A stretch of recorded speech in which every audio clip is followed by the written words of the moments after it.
My name is Youba Sokona. I am a special advisor for sustainable development at South Center here in Geneva. We are in an early stage of implementing the Paris Agreement. And then the Paris Agreement means concrete action in all the countries to deal with the climate issues.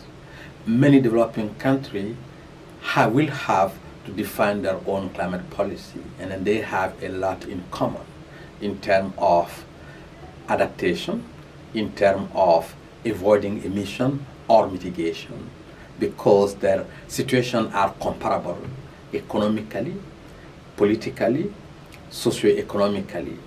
And then in that regard, they can share, and South-South cooperation could be one of the critical elements, and then to foster the new perspective for development. At the same time, this is coming with the implementation of the Sustainable Development Goals.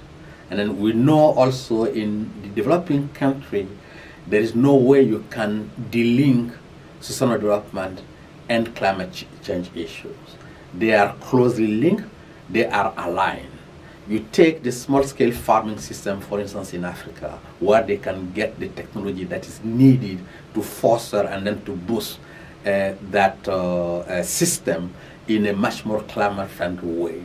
You find it in Asia, you find it in Latin America, not in Europe. And then you also, the institutions that exist in the southern country are similar, and then you can learn from each other.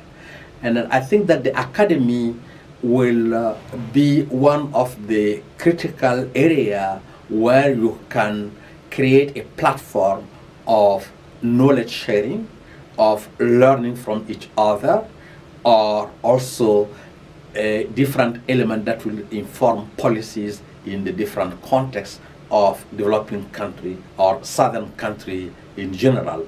And then that will inform the various policies and the various programs on South-South cooperation. It has to delink with the classical development approach, and then by bringing in a critical element that is solidarity, because you cannot deal with climate change issues without solidarity. You cannot deal with sustainable development issues without solidarity.